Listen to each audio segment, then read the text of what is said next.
क्या हाल है बालकों के। चलो पढ़ते हैं chemistry. Okay then class start करते हैं। आज हमारा जीओसी का लेक्चर नंबर 4 स्टार्ट होगा। अगर आपने लास्ट के लेक्चर्स नहीं देखे तो ऊपर आई बटन में लिंक आ रहा होगा, जल्दी से जाओ देख के आ जाओ। अभी तक हम कितना कर चुके हैं? अभी तक हमने पूरे जीओसी का ब्लूप्रिंट लिया था फर्स्ट लेक्चर में। लेक्चर नंबर 2 में हमने समझा था इंडक्टिव इफेक्ट के बारे में कि किस तरीके से वो सिर्फ सिग्मा पे अप्लाई करना है, पाई पे अप्लाई नहीं करना है। लेक्चर नंबर 3 में हमने ऑर्डर किया था टाइप्स ऑफ इंडक्टिव। एक होता है प्लस आई, एक होता है माइनस आई। तो प्लस आई का ऑर्डर लेक्चर नंबर 3 में हुआ था। आज हम स्टार्ट कर रहे हैं लेक्चर नंबर 4 और हम स्टार्ट करेंगे ऑर्डर ऑफ माइनस आई। तो देखो, अगर आपको प्लस आई का याद होना ही चाहिए। उसमें हमने एक लाइन लिखी थी न्यूट्रल से पहले,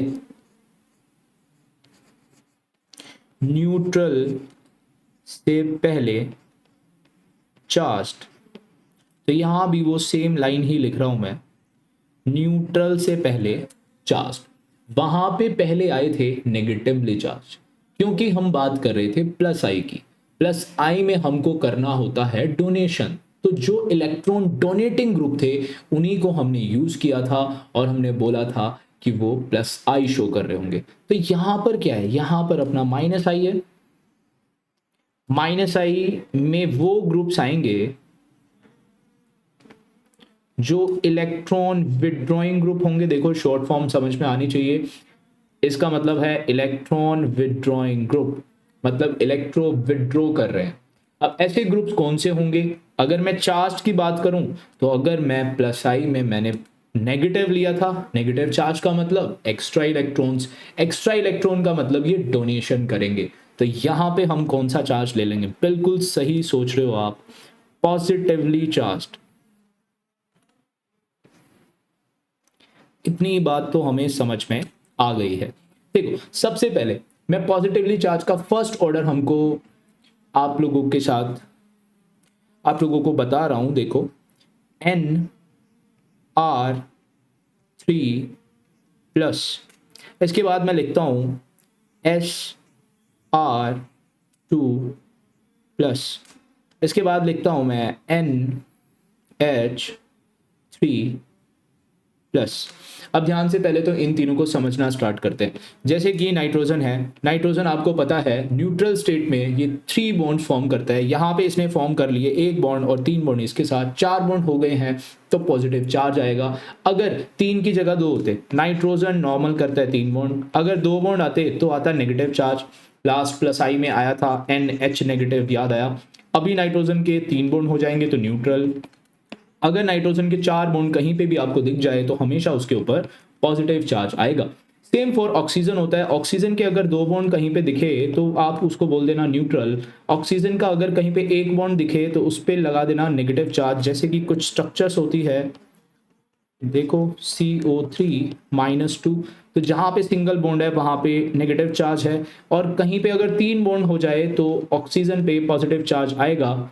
जैसे कि OH3 लिखते हैं हम तो यहाँ पे पॉजिटिव होता है, मतलब कि हम लिखते हैं H3O+। ऐसा तो देखा है ना। ऑक्सीजन के कितने बॉन्ड होंगे? 3।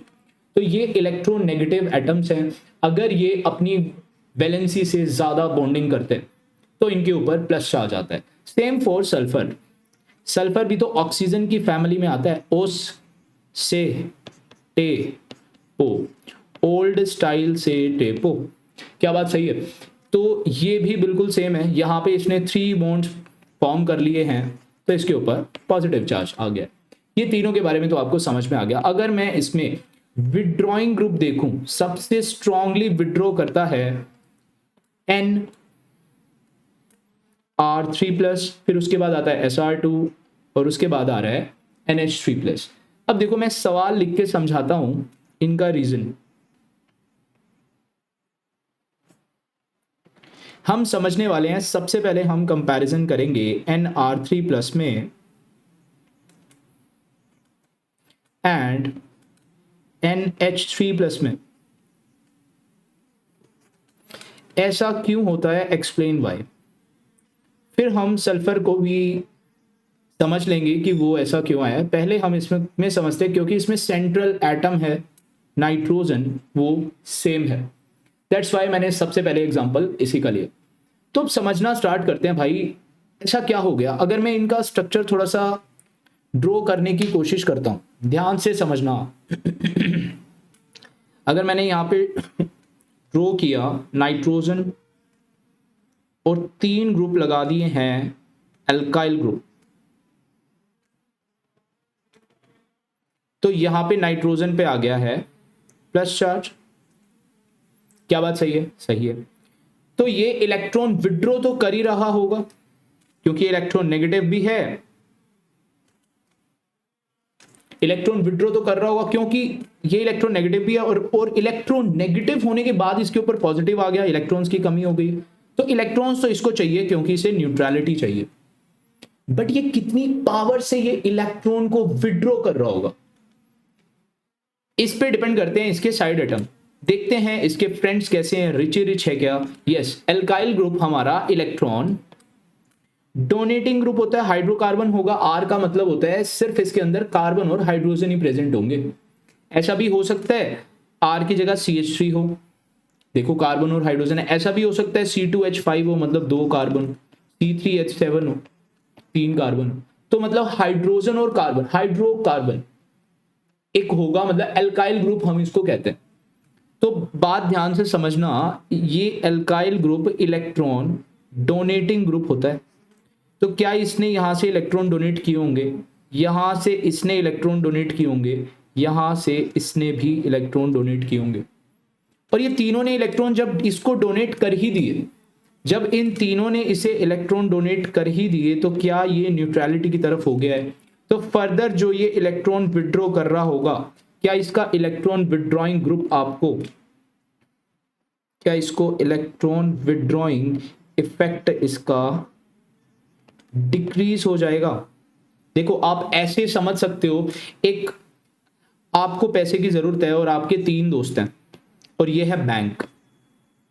तो आपके 3 दोस्तों ने आपको अगर हेल्प कर दी तो आपसे बैंक से कम पैसे लेने पड़ेंगे, आपका काम चल गया है ना, ऐसा कुछ से आप समझ सकते हो एग्जांपल से। अब देखो नेक्स्ट, दूसरी तरफ है अपने 3 हाइड्रोजन। अब भाई हाइड्रोजन तो नो इफेक्ट, कोई इफेक्ट ही शो नहीं करता है, तो मैं हाइड्रोजन के केस में लिख सकता हूं यहां पर नो इफेक्ट, कोई इफेक्ट शो ही नहीं किया हाइड्रोजन ने। तो क्या इसको कोई इलेक्ट्रॉन, इसके फ्रेंड्स इसकी हेल्प कर रहे हैं? नहीं कर रहे, तो कहीं ना कहीं ये बैंक से ही लेनी पड़ेगी, तो इसका इलेक्ट्रॉन विड्रॉइंग इफेक्ट इंक्रीज हो जाना चाहिए था। इतना ही हमने सीखा है। यहां पे इसने इलेक्ट्रॉन डोनेटिंग ग्रुप किससे किया, इसने प्लस आई इफेक्ट लगाया भाई। अगर आपको नहीं आ रहा समझ, इसने प्लस आई इफेक्ट अप्लाई किया। हमने समझा था लास्ट लेक्चर में कि ऐसे करके CH3 ग्रुप लगाए थे हमने, याद आ गया क्या? यहां से प्लस आई आ रहा था, याद आ गया क्या? तो ऐसा ही कुछ यहां पर भी है। लेकिन सर क्या आपने गलत नहीं कर दिया? इसका तो इलेक्ट्रॉन विड्रॉइंग इफेक्ट ज्यादा है, माइनस आई का मतलब है इलेक्ट्रॉन विड्रॉइंग ग्रुप्स, मतलब ये अच्छा इलेक्ट्रॉन विड्रॉ कर रहा है, जबकि इसके दोस्त भी इसकी हेल्प कर रहे हैं और बैंक से भी बहुत ज्यादा विड्रॉ कर रहे हैं। तो ये तो हमारा कंसेप्ट रॉन्ग प्रूव हो गया है। देखो अब ना, ये हमारी जो हमने समझा ना, ये केमिस्ट्री ऐसी ही चीज है, आपको थोड़ा सा ना ये पता होना चाहिए कौन सा कंसेप्ट कहां पे अप्लाई नहीं करना है।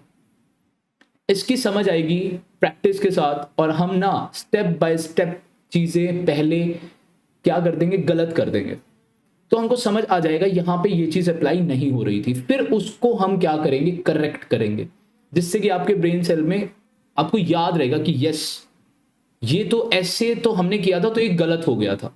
ओके ओके, तो ये हो गया भाई हमारा रॉन्ग एक्सप्लेनेशन, है ना। और कोई एक्सप्लेनेशन होगी, क्योंकि डाटा से तो हमें समझ में ये आ रहा है कि Nr3+ बहुत ज्यादा तेजी से इलेक्ट्रॉन विड्रॉ कर रहा है एज कंपेयर टू NH3+। तो समझते हैं, देखो ये एक प्रॉब्लम आ गई है क्योंकि हमारा कंसेप्ट यहां पे नहीं लग पा रहा है।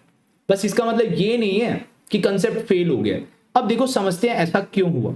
चलते हैं नेक्स्ट स्लाइड पे और दोबारा से ड्रॉ करते हैं।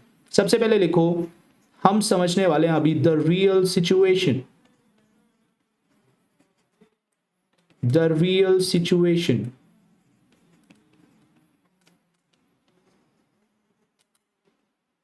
क्या हुआ होगा, देखो हम लिखेंगे इन Nr3+ जो नाइट्रोजन है हमारे पास, उसका स्मॉल साइज है। क्या ये सेकंड शेल में आता है? अगर मैं इसकी इलेक्ट्रॉनिक कॉन्फ़िगरेशन लिखना चाहूँ, नाइट्रोजन आता है 7th नंबर पे, तो कॉन्फ़िगरेशन हो जाएगी 1s2 2s2 2p3। तो आप देखोगे लास्ट शेल आ रही है सेकंड शेल, तो इसकी वैलेंस शेल हो गई है सेकंड शेल, और सेकंड शेल के सभी का साइज बहुत स्मॉल होता है। 2 ही शेल आई हैं, इसके बाद थर्ड आएगी, फोर्थ आएगी, फिफ्थ आएगी, सिक्स्थ आएगी, सेवंथ आएगी। उसके कंपैरेटिवली तो साइज इसका स्मॉल ही है ना। बात सही है, समझ गए हो आप। तो जब इस पे आर ग्रुप आ गए हैं, आर ग्रुप अपने भाई बल्कि ग्रुप है as compare to hydrogen, hydrogen से तो बहुत बल्कि है आर। आर अपने कैसे हैं, बल्कि ग्रुप है। तो ये बल्कि ग्रुप आएंगे तो रिपल्शन होगी। और सेंटर वाला छोटू सा, ध्यान से समझो, और ये ऐसे ग्रुप्स हैं क्योंकि यहां एक कार्बन होगा और फिर 3 हाइड्रोजन या फिर आगे हाइड्रोकार्बन, मतलब ये ग्रुप तो बल्कि होगा। इस पे एक और ग्रुप लगा है वो भी बल्कि है, एक और ग्रुप लगा है वो भी बल्कि है। तो क्या इसमें रिपल्शन नहीं हो जाएगी? बहुत ज्यादा रिपल्शन हो जाएगी। तो इस रिपल्शन को मिनिमाइज करने के लिए, टू मिनिमाइज रिपल्शन, जो हमारा NR का बॉन्ड होता है, NR की जो हमारी बॉन्ड लेंथ होती है वो इंक्रीज कर जाती है। सर ये क्या बात हुई? अब ध्यान से समझना, एक नाइट्रोजन था छुटकू सा, और यहां पे लगे थे R group, R group, R group, और एक यहां पे लगा है जो बैंक, हम जिसको मेन चेन कह रहे हैं, ये ग्रुप लगा है। एक तो इसके अंदर रिपल्शन हो,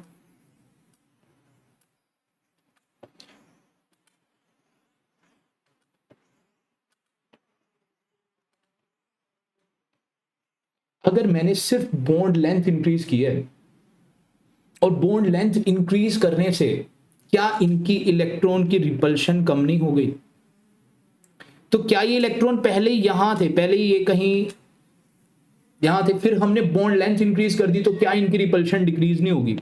बिल्कुल सही बात है। तो मैंने सिर्फ इनकी बॉन्ड लेंथ इंक्रीज करी है। मैंने क्या, इसने खुद ही की है। जब इसने इसको लगा कि रिपल्शन लग रही है, तो मॉलिक्यूल एग्जिस्ट अगर करवाना है हमें, तो बॉन्ड लेंथ इंक्रीज अपने आप ही हो जाएगी।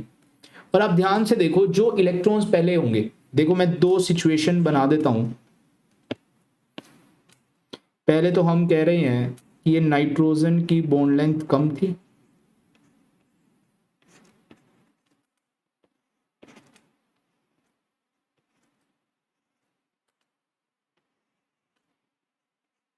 फिर हमने बॉन्ड लेंथ को इंक्रीज किया। तो एक बात देखो, यहां पे जो इलेक्ट्रॉन पेयर होंगे वो कुछ यहां पर होंगे, यहाँ पे इलेक्ट्रॉन पेयर कुछ यहाँ होंगे, यहाँ पे इलेक्ट्रॉन पेयर कुछ यहाँ होंगे, और इनके बीच में क्या हो रही होगी?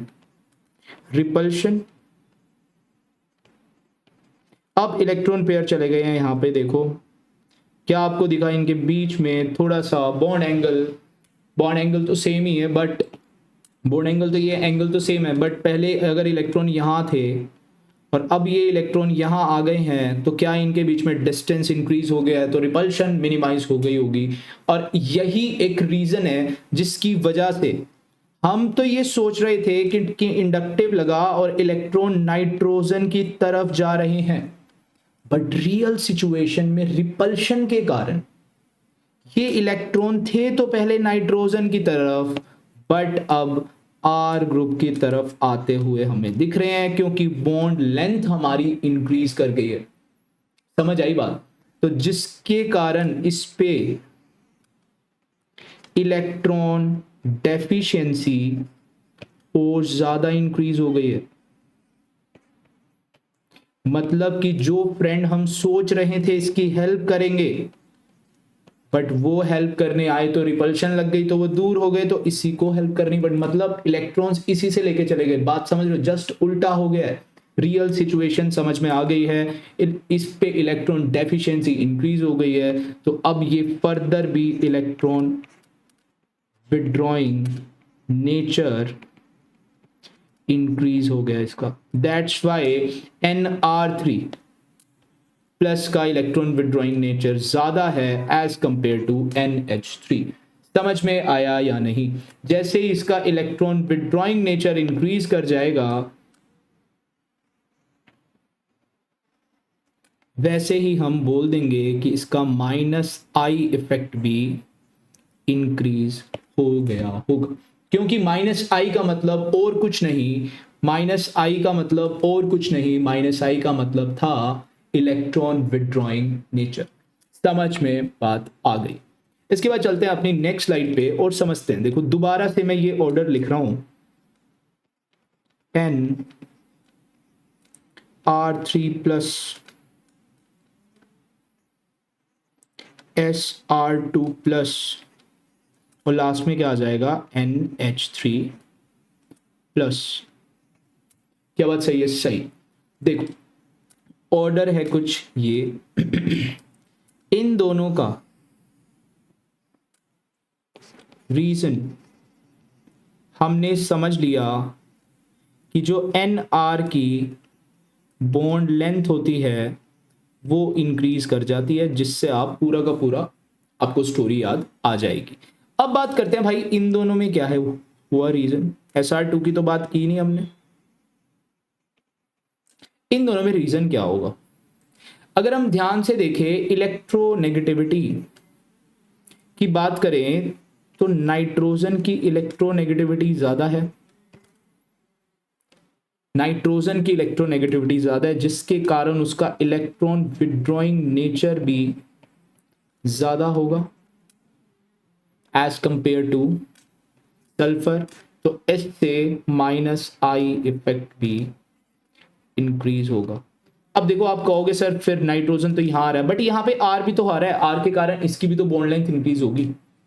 देखो Nr और इन दोनों में, इन दोनों का भी रीजन लिखवाऊं क्या? बिल्कुल लिख देते हैं हम। इसके अंदर रीजन आ जाएगा, इसका मैं रीजन लिख रहा हूं यहां पर,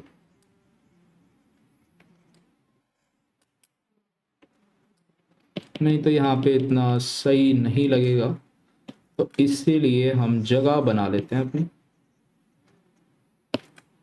अब समझ जाओगे आप, है ना? तो ये इसका रीजन लिख लेते हैं हम यहाँ पे।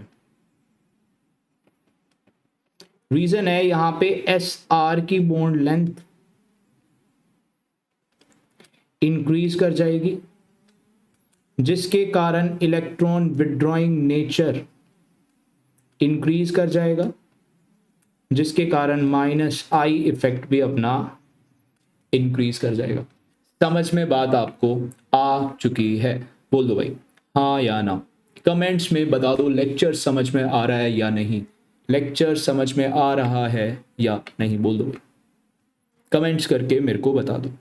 इसके बाद देखो यहां तक हमने इन तीनों की कहानी पूरी की पूरी समझ ली है। इसके बाद हमारे आ जाएंगे पाई बॉन्ड्स। अब ध्यान से समझो पाई बॉन्ड किस तरीके से इलेक्ट्रॉन विड्रॉ कर सकता है। अगर सोच के देखो कोई हमारे पास कार्बन पाई बॉन्ड ऑक्सीजन है और यहां पे कार्बन की टोटल वैलेंसी होती है 4, तो मैंने इसकी 4 वैलेंसी पूरी कर दी।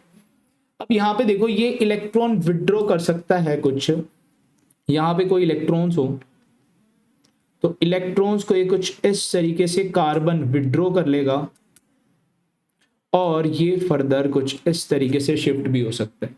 ये इलेक्ट्रॉन्स का प्रॉपर ट्रांसफर है, बट सर हम तो इंडक्टिव पढ़ रहे हैं। यस, बट देखो अब एक और बात समझना, अगर कार्बन ऐसे है, अब यहां पे अपनी मेन चेन है,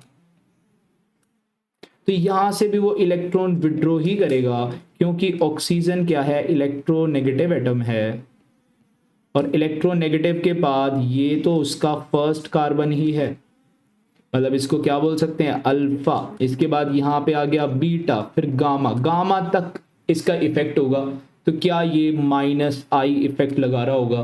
क्या ये ग्रुप इस कार्बन चेन पे माइनस आई इफेक्ट लगा रहा होगा? बात सही है या नहीं, बोल दो। क्या ये ग्रुप इस पे माइनस आई इफेक्ट लग जाएगा? तो इसके बाद देखो, इसके बाद हम नेक्स्ट ऑर्डर, न्यूट्रल से पहले चार्ज्ड वाले तो हो गए हैं, तो इसके बाद नेक्स्ट ऑर्डर आता है हमारा NO2। ये न्यूट्रल वाले आ गए हैं। अब फिर आएगा SO3H, फिर आएगा कार्बन ट्रिपल बॉन्ड नाइट्रोजन। समझ आया या नहीं? देखो ये कुछ ऑर्डर आ जाएगा इस तरीके से। और भाई ये बात बताते हुए मुझे वैसे अच्छा तो नहीं लग रहा है, बट ये आपको याद करना होगा, तो याद कर लो। सिर्फ ये तीन का मैं रीजन अच्छे से आपको एक्सप्लेन नहीं कर सकता। क्यों नहीं कर सकता? देखो थोड़ा सा वैसे मैं समझा सकता हूं कि देखो यहाँ तो दो ऑक्सीजन लगे हैं, फिर यहाँ तो भाई 3 लगे थे, तो इसका विड्रॉइंग नेचर तो और ज्यादा होना चाहिए था, क्योंकि 3 ऑक्सीजन है। तो यहाँ पे ना कंसेप्ट कुछ ज्यादा ही फेल हो रहे हैं हमारे। तो दैट्स वाई मैं आपको बोल रहा हूं कि ये तो आप याद कर। इसके बाद देखो, इसके बाद अगर आप याद कर लेते हो, देखो यहाँ पे नेक्स्ट लेक्चर आ गया है, बट अभी हम अपनी क्लास देखते हैं कितना टाइम हुआ है। या नहीं, हम माइनस आई का तो ऑर्डर कंप्लीट कर लेंगे आज की क्लास में। तो मैं इसको आगे 2 स्लाइड आगे कर देता हूं, अभी हम थोड़ा और पढ़ने वाले हैं। चलो भाई, इसके बाद देखो, इसके बाद हम लिख रहे हैं अपने कार्बोनिल्स। ये माइनस आई का ही ऑर्डर चल रहा है। फिर आगे कार्बोनिल, यहाँ पे भी मैंने लिखा कार्बोनिल, बट यहाँ पे लगा लिया मैंने आर ग्रुप, और फिर से लिखा मैंने एक और कार्बोनिल, और यहाँ पे लगा लिया OH ग्रुप। और इनका माइनस आई का ऑर्डर होता है कुछ ऐसा। अब ध्यान से समझना, इनकी एक्सप्लेनेशन हम दे सकते हैं। यहाँ से देखो वही वाली बात है, कार्बोनिल है, कार्बोनिल तो यहाँ से इलेक्ट्रॉन विड्रॉ कर ही रहा होगा, ये ग्रुप माइनस आई लगा रहा होगा अपनी मेन चेन पे। क्या बात सही है? ये ग्रुप भी मेन चेन पे, तो यहाँ से मेन चेन के पास तो कार्बोनिल है, और कार्बोनिल इलेक्ट्रॉन विड्रॉइंग इफेक्ट लगाता है। अभी हमने समझा, क्योंकि इसके पास पाई बॉन्ड है, ऑक्सीजन है, तो ये माइनस आई इस तरीके से अप्लाई कर देगा, ये भी माइनस आई इस तरीके से अप्लाई कर देगा, ये भी माइनस आई इस तरीके से अप्लाई कर देगा। बट इसके साथ तो लगा है हाइड्रोजन, हाइड्रोजन का तो कोई इफेक्ट ही नहीं होता, तो कोई इसको अपने फ्रेंड की हेल्प नहीं मिल रही है। दैट्स वाई इसका इलेक्ट्रॉन विड्रॉइंग नेचर सबसे ज्यादा हाई है। यहां पे देखिए अपना आर ग्रुप है, अभी मैंने आपको बताया, प्लस आई शो करता है, तो फ्रेंड से हेल्प मिल रही है, दैट्स वाई ये सेकंड नंबर पे आ रहा है। यहाँ पे देखिए ऑक्सीजन, ऑक्सीजन तो लोन पेयर कंटेनिंग स्पीशी है, तो कहीं ना कहीं इसे रेजोनेंस प्लस आर इफेक्ट अभी तक हमने किया नहीं है, बट ये तो प्रॉपर इलेक्ट्रॉन ट्रांसफर कर रहा है। ये फ्रेंड तो ऐसा था जिसने बोल ही दिया ना भाई मेरे पास तो पैसे नहीं है, तो ये तो इलेक्ट्रॉन, ये तो सीधा बैंक के पास गया, भाई मेरे को तो उम्मीद रखनी नहीं, ये सबसे पहले लाइन में खड़ा है। इसके बाद ये आर ग्रुप, ए प्लस आई, इसने इलेक्ट्रॉन सच में नहीं दिए, है तो बॉन्ड में ही, बस इसने उसकी तरफ थोड़ा सा कर दिया, मतलब उसने कॉल पे बोल दिया हाँ भाई तेरे पास जितने पैसे चाहिए उतने ले जा, मेरे पास सब रखा, कोई दिक्कत नहीं है। लेकिन थर्ड ने जैसे ही इसने कहा कि मेरे को पैसे की जरूरत है, इसने पैसे दे दिए, तो ये तो सबसे एंड में ही खड़ा होगा बैंक की लाइन में, क्योंकि मेरे पास मेरा दोस्त है। बिल्कुल सही बात है। तो यहाँ पे सबसे स्ट्रॉन्ग इफेक्ट अगर मैं बात करता हूँ रेजोनेंस होता है, रेजोनेंस के बाद होता है इंडक्टिव। एक और इफेक्ट आने वाली क्लासेस में हम पढ़ने वाले हैं, हाइपर कॉन्जुगेशन। ठीक है, इसके बाद नेक्स्ट अपना ऑर्डर आगे कंटिन्यू होता है, और फिर आ जाते हैं हेलोजेंस। अगर डायरेक्टली हेलोजेंस लगे हो तो फ्लोरीन का सबसे ज्यादा होगा, फिर क्लोरीन आएगा, फिर ब्रोमीन आएगा, और फिर आयोडीन आएगा। आप जानते हो इनका रीजन क्या आ जाएगा, इसका रीजन क्या आ जाएगा, माइनस आई इफेक्ट का ऑर्डर कर रहे हैं हम, इसका रीजन क्या आ जाएगा आप जानते हो, इसका रीजन क्या है, इलेक्ट्रो नेगेटिविटी। तो इलेक्ट्रोनेगेटिविटी है इसका रीजन, और जिसकी इलेक्ट्रोनेगेटिविटी ज़्यादा होगी वो विड्रॉइंग नेचर भी उसका ज़्यादा होगा। तो फ्लोरीन की सबसे ज़्यादा इलेक्ट्रोनेगेटिविटी है, दैट्स वाई वो विड्रॉइंग नेचर भी उसका सबसे ज़्यादा है। बात सही है या नहीं, बोल दो भाई। इसके बाद नेक्स्ट ऑर्डर आ जाएगा, इसको हम ऐसे हाईलाइट करने की ज़रूरत है नहीं, क्योंकि ये ना पूरी सीरीज ऐसे ही चल रही है। अगर हम देखें फ्लोरीन का ज़्यादा माइनस आई है या CHO का, तो CHO का ज़्यादा माइनस आई है, इस तरीके से ही चल रहा है। इससे पहले इनका है, सबसे ज़्यादा स्ट्रॉन्ग था अपना पॉजिटिव वालों का। समझ में आया? मैं लास्ट पेज पे एक साथ सारा ऑर्डर लिख दूंगा, बट आपको याद ऐसे ही करना है जैसे मैं करवा रहा हूँ, ठीक है? ओके। अब इसके बाद आ जाता है अपना OR, फिर आएगा OH, फिर आएगा C ट्रिपल बॉन्ड CH, फिर इसके बाद आएगा NH2, फिर इसके बाद आ जाएगा अपना बेंजीन। अब आप कहोगे सर ये इतने सारे कैसे करें हम याद? चिंता मत लो, मैं हूं। देखो यहाँ पे तो समझ में आ गया, ये तो इलेक्ट्रोनेगेटिविटी के कारण ये नाइट्रोजन ऑक्सीजन वाले बाद में है, हैलोजेंस पहले आ गए हैं। और इसके बाद देखो OR और OH में इन दोनों का रीजन तो वही होगा, सेम कंसेप्ट आएगा, बिल्कुल सेम कंसेप्ट आएगा जो हमने पढ़ा था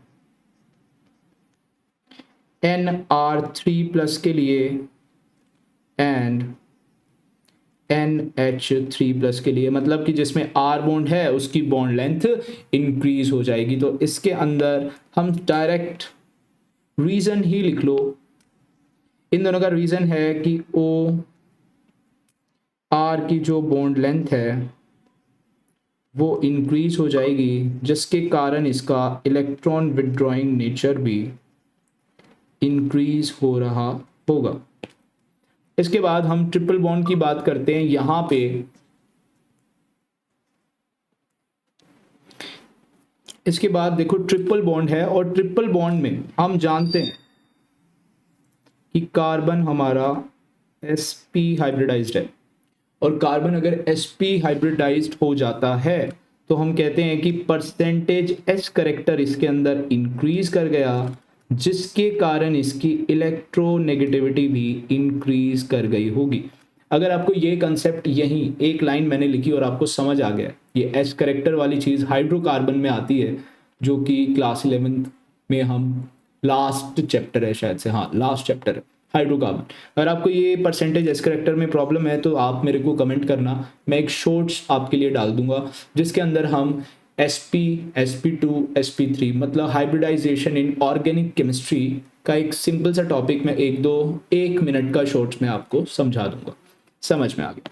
इसके बाद देखो, इसके बाद आया है नाइट्रोजन। नाइट्रोजन जनरली अपना यहाँ पे अगर हम देखें, यहाँ पे कार्बन है, यहाँ पे नाइट्रोजन है, नाइट्रोजन की मोर इलेक्ट्रोनेगेटिविटी होती है, दैट्स वाई ये भी चीज मैं आगे जाके भी आपको समझा रहा होगा कि नाइट्रोजन तो यहाँ पे sp3 हाइब्रिडाइज्ड है और कार्बन यहाँ पे sp2 हाइब्रिडाइज्ड है। तो sp3 वाला ज्यादा इलेक्ट्रोनेगेटिव कैसे हो गया sp2 वाले से, ये सब कुछ हम इन डिटेल अभी धीरे धीरे समझेंगे। अभी अगर आपको नहीं भी आता तो वैसे तो मेरे को कहना चाहिए था कि रट लो भाई ऑर्डर लिख के, बट मैं आपको भी धीरे धीरे समझा रहा हूँ, एक ही दम से मैं आपको समझा भी नहीं सकता सब कुछ, तो आप डर जाओगे नहीं तो। और इसके बाद एट द एंड हमारा एंड होने वाला है ऑर्डर, फिर आ जाएगा नॉर्मल एल्कीन। अब यहाँ पे ना इस तरीके से लगा सकते हो कि ये सीरीज में ही है अपना, मतलब सब ऑर्डर चल ही रहे, और एंड में आ जाता है अपना हाइड्रोजन। और हाइड्रोजन अपना एक रेफरेंस पॉइंट है। आप ध्यान से देखोगे तो जब हमने +I का ऑर्डर किया था ना, उसके अंदर भी हाइड्रोजन एंड में ही आया था, ये एक रेफरेंस पॉइंट है। समझ में आ गया या नहीं, बोल दो भाई, समझ में आ गया या नहीं?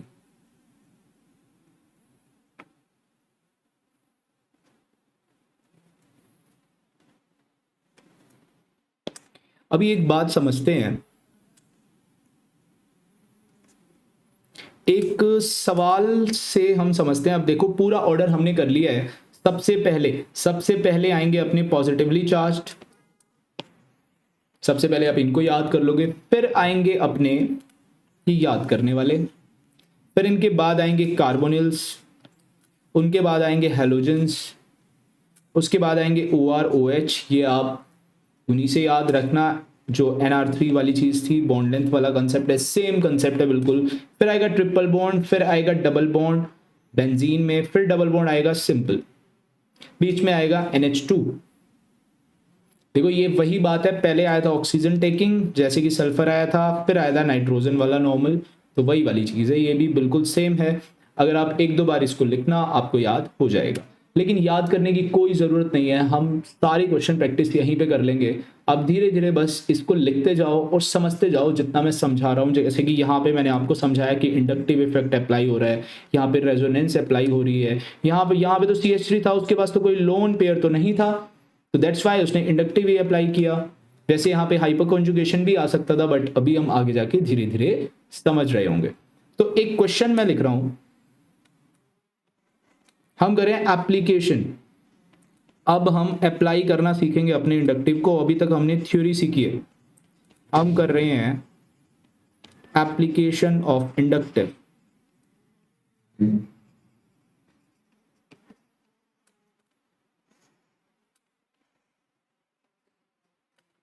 अब देखो एप्लीकेशन के अंदर एक सवाल से स्टार्ट करते हैं, क्योंकि एट द एंड हमें क्वेश्चन में ही तो अप्लाई करना है अपना कंसेप्ट।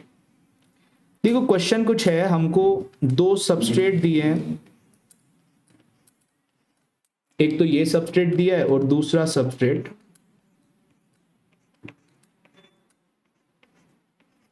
ये दिया। अब इन दोनों में ही मैंने रिएक्शन करा दी है न्यूक्लियोफाइल के साथ,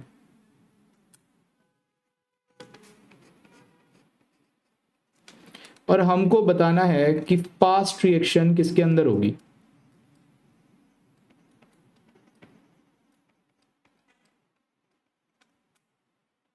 क्वेश्चन आया समझ में? अब समझते हैं, ये मैंने बॉन्ड लाइन स्ट्रक्चर ड्रॉ की है, जिसका मतलब हर एक पॉइंट का मतलब कार्बन है।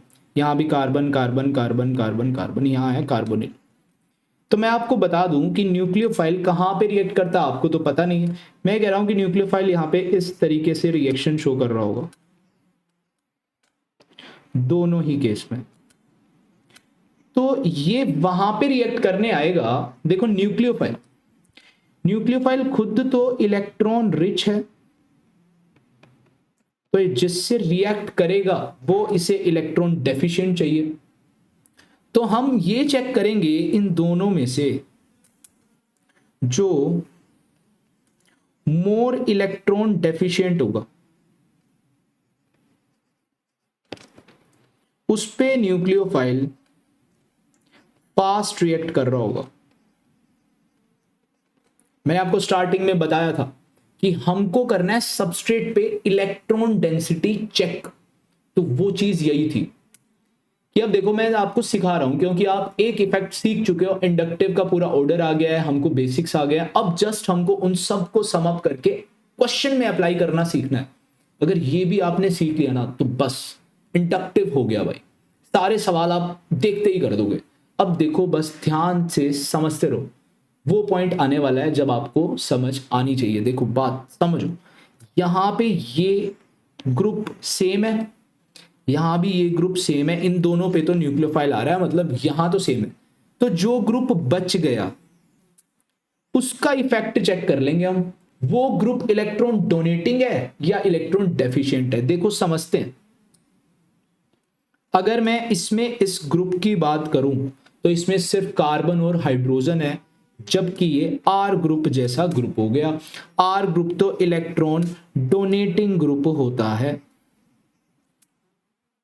तो ये हमको तो करना था मोर इलेक्ट्रॉन डेफिशिएंट, और इस सबस्ट्रेट में तो एक इलेक्ट्रॉन डोनेटिंग ग्रुप लगा है। तो क्या इसकी इलेक्ट्रॉन डेफिशिएंसी इंक्रीज हो गई? नहीं, डिक्रीज हो गई। इलेक्ट्रॉन रिच था, उसने इलेक्ट्रॉन डेंसिटी डोनेट की, तो ये इलेक्ट्रॉन रिच बन गया। बट न्यूक्लियोफाइल को तो क्या चाहिए था? न्यूक्लियोफाइल तो खुद भी इलेक्ट्रॉन रिच है, ये रिएक्शन किसके साथ करेगा? इलेक्ट्रॉन डेफिशिएंट के साथ। बट यहां पे इलेक्ट्रॉन डोनेटिंग ग्रुप आ गया, तो यहां पे रिएक्शन क्या हो जाएगी? समझ गए हो आप? यहां पे रिएक्शन स्लो हो जाएगी, क्योंकि electron rich electron donating repulsion आप जानते हो सेम चार्जेस आपस में रिपेल करते हैं। क्या बात सही है? सही। लेकिन यहां पे अगर मैं ध्यान लगाऊं, जो ये ग्रुप लगा है, अब ध्यान से देखो, कार्बोनिल ग्रुप है, कार्बोनिल ग्रुप है, COR ग्रुप है, ये तो हमने -I में किया था, तो -I इफेक्ट हो गया। और -I इफेक्ट के साथ ही हम कह सकते हैं कि इलेक्ट्रॉन विड्रॉइंग ग्रुप है। और इलेक्ट्रॉन विड्रॉइंग ग्रुप है तो ये इलेक्ट्रॉन डेंसिटी कुछ, और यहां पे इलेक्ट्रॉन डेफिशिएंसी इंक्रीज हो जाएगी, जिसके कारण ये रिएक्शन हमारी फास्ट मूव हो जाएगी। बात समझ में आई या नहीं? तो ये रिएक्शन तो अपनी यार फास्ट हो गई और आंसर भी आ गया भाई। सिंपल सी बात है, देखो इलेक्ट्रॉन रिच, जहां पे इलेक्ट्रॉन डेफिशिएंसी ज्यादा होगी, यहां पे ये ग्रुप भी इलेक्ट्रॉन विड्रॉइंग था, ये भी इलेक्ट्रॉन विड्रॉइंग था, ज्यादा इलेक्ट्रॉन विड्रॉइंग इलेक्ट्रॉन रिच के साथ फास्ट रिएक्ट करेंगे। यहाँ पे इलेक्ट्रॉन डोनेटिंग था, यहाँ पे इलेक्ट्रॉन रिच था, तो इन दोनों के बीच में हो जाएगी रिपल्शन, तो रिएक्शन हो जाएगी स्लो। शायद से आपको इंडक्टिव इफेक्ट -I का ऑर्डर भी समझ में आ गया है और एप्लीकेशन थोड़ा सा तो समझ में आ गया है। तो अपनी क्लास करते हैं समाप्त, और कल की क्लास में हम क्या स्टार्ट करने वाले हैं मैं आपको बता रहा हूं। कल की क्लास में हम डिटेल एक्सप्लेनेशन स्टार्ट करेंगे। डिटेल क्या कहते हैं उसे, एप्लीकेशन।